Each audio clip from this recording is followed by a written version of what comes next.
MA final research methodology की कक्षा में सभी विद्यार्थियों का स्वागत है।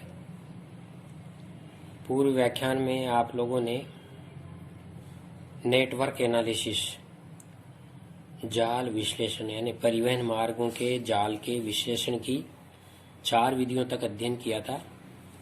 यानी साइक्लोमेटिक नंबर पहला तो आपको बताया था, जो पहली विधि थी वो तो कनेक्टिविटी इन ग्राफ, दूसरा साइक्लोमेटिक नंबर, तीसरा बीटा इंडेक्स, चौथा अल्फा इंडेक्स, और आज हम 5वीं विधि के बारे में अध्ययन करेंगे। 5वीं विधि है गामा इंडेक्स। यानी गामा इंडेक्स, जो गामा सूचकांक है, यह किसी मार्ग जाल के भुजाओं तथा बिंदुओं का अंतर संबंध प्रकट करता है, परंतु इसमें बीटा निर्देशांक की तरह ये अंतर होता है कि गामा निर्देशांक विद्यमान बिंदुओं और विद्यमान भुजाओं और बिंदुओं के गुणांक का द्योतक होता है। इसमें निम्न सूत्र प्रयोग करते हैं। गामा इंडेक्स बराबर ई अपॉन वी ब्रैकेट में यानी गुणा वी माइनस 1 अपॉन 2। ये गामा इंडेक्स का सूचकांक है। ई बराबर मार्गों की संख्या, वी बराबर बिंदुओं की संख्या। अब एक उदाहरण लेते हैं। जैसे मार्ग हैं 6 और केंद्र है 4, तो गामा इंडेक्स होगा 6/4। मार्ग है 4 इंटू 4 माइनस 1/2। तो इसको हल किया तो 4 4 16 और 16 में से 4 एकम 4 गए तो 12। 12 को 2 से डिवाइड किया तो 6। 6/6 यानी बराबर 1। दूसरे उदाहरण में ई बराबर है 3, वी बराबर है 4, तो गामा इंडेक्स क्या होगा 3/4 इंटू 4 माइनस 1/2। तो यहाँ 3/6 यानी 4 चौके 16 में से 4 के 12/2 यानी 6। 3/6 बराबर 0.5। ये आया इंडेक्स 0.5। गामा निर्देशांक का मान 0 से 1 के मध्य आता है, यानी हमेशा गामा इंडेक्स 0 से 1 के मध्य आता है। यदि मान 1 आया है तो इसका मतलब क्या है, पूर्णतः संबंध नेटवर्क, कंप्लीट कॉम्प्लेक्स नेटवर्क।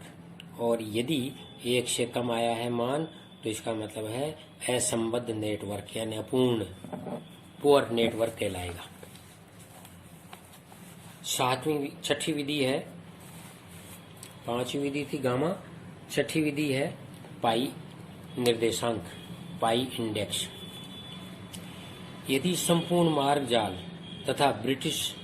तथा विशिष्ट बाहुओं के संबंध का द्योतक है, यानी पाई इंडेक्स क्या है, कंप्लीट जो मार्गों का जाल है वो और विशिष्ट केंद्रों के मध्य संबंध को द्योतक बतलाता है। वस्तुतः इससे मार्ग जाल की कुल लंबाई तथा उसके व्यास की लंबाई का अनुपात ज्ञात करते हैं, जो निम्न सूत्र से निकालते हैं। पाई इंडेक्स बराबर सी अपॉन डी। सी का मतलब है मार्ग जाल की कुल लंबाई और डी का मतलब है व्यास की कुल लंबाई। ये निर्देशांक 1 या इससे अधिक आता है। एक मार्ग जाल जितना अधिक जटिल होगा, निर्देशांक उतना ही अधिक आएगा। जैसे एक उदाहरण है, ये उदाहरण यहाँ दिया गया है कि यदि 2 केंद्रों के बीच एक मार्ग है ये, जिसकी लंबाई 10 किलोमीटर है, तो सी बराबर 10 हो गई, डी बराबर 10 हो गई, यानी व्यास भी 10 है क्योंकि ये व्यास है और लंबाई भी 10 है। तो पाई इंडेक्स बराबर कितना हो गया, 10/10 यानी बराबर 1। अब व्यास, यदि मार्ग जाल इस तरह का है कॉम्प्लेक्स, देखिए इन मार्ग जालों को इस तरह से बनाया गया है। यदि यह स्थिति आती है जिसमें एक मार्ग जाल तो D1 है, डॉट डॉट से दिखाया, ये एक मार्ग जाल डैश डैश से जगह है जो D2 है। यदि D1 की मार्ग जाल की विश्लेषण करें इस डॉट डॉट की, तो इसमें कितना, ये यहाँ D1 को जोड़ेंगे तो प्रत्येक भी किलोमीटर लिखे हुए हैं, यहाँ 10, यहाँ 20, यहाँ 30, ये 10, ये 30। यानी इसका तात्पर्य क्या है, देखिए आप, ये मार्ग जाल यहाँ से यहाँ 20 किलोमीटर है, यहाँ से यहाँ तक 10 किलोमीटर है, यहाँ से ये 30 किलोमीटर और यहाँ से ये 10 किलोमीटर है। जैसे यहाँ से ये 20 किलोमीटर है, यहाँ से 10 किलोमीटर है, और ये 5 किलोमीटर है, और ये 5 किलोमीटर है। तो D1 की अगर हम निकालेंगे तो 20 प्लस 30 प्लस 10 प्लस 5 बराबर 65। ये तो आ गया इसका मान 65। D2 का मतलब 10, ये D2 का 10 जोड़ा, फिर 20, ये 20 जोड़ा, ये डेश डेश वाले सब उसमें है, फिर प्लस 10, ये 10 जोड़ा, फिर प्लस 5, ये 5 जोड़ा, तो कुल आ गया ये 45। अब मार्गों की कॉम्प्लेक्सिटी को ज्ञात करते हैं, तो इसको ज्ञात करने के लिए क्या करेंगे, ये C बराबर तो 150 किलोमीटर हो गया, और D1 बराबर 65 हो गया, यानी टोटल, और C बने टोटल जो है 150 किलोमीटर है, और D1 बराबर 65 हो गया, ये D1 65, और D2 हो गया 45। 45 वाकई 20 10 30 40 45, यहाँ तो 35 कैसे हो रहा है, हाँ 45 है, ये 45। तो D1 65, D2 45, C 150 है। अब इन दोनों को योग किया तो ये हो गया 110 किलोमीटर। अब यहाँ पाई इंडेक्स बराबर 150 बटे 110 बराबर 11 एकम 11, 4 बज गए 40, 11 तिया 33, 7 बज गए 11 छके 66, 1.36 आया यह इंडेक्स।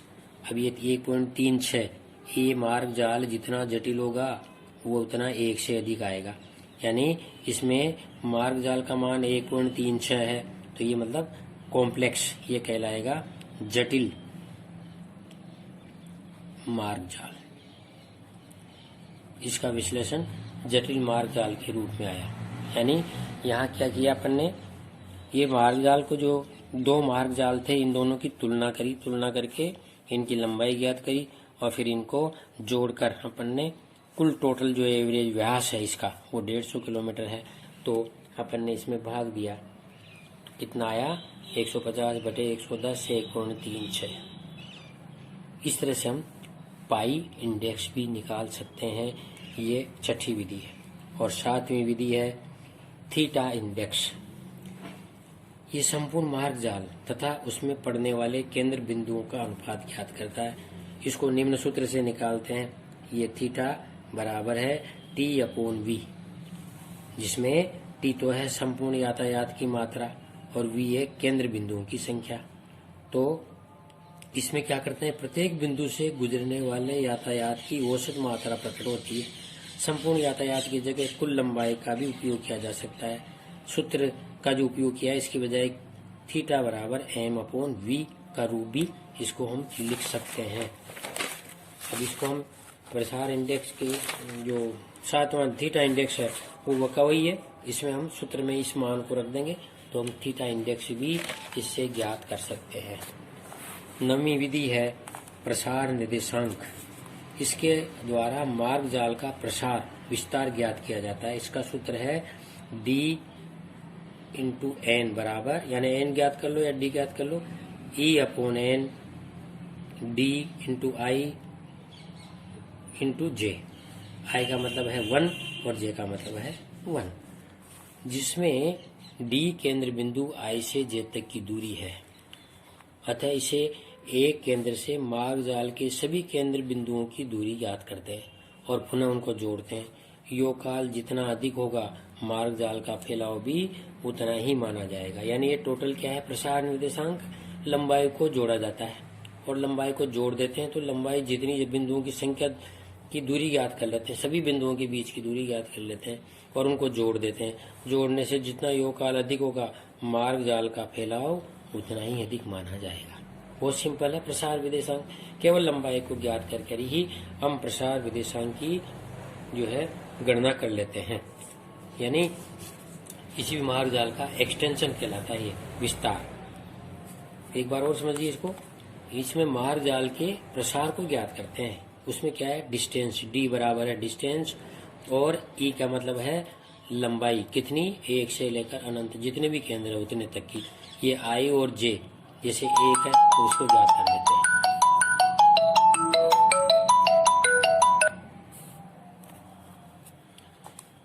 इस प्रकार ये 8 विधियां आपको बताई गई है नेटवर्क एनालिसिस की, जिससे आप किसी भी प्रदेश के मार्ग जाल का विश्लेषण कर सकते हैं इन विधियों के द्वारा, जिससे हम संबद्धता, असंबद्धता, पुअर कनेक्टिविटी, सिंपल कनेक्टिविटी और कॉम्प्लेक्स कनेक्टिविटी के रूप में परिणाम प्राप्त करते हैं।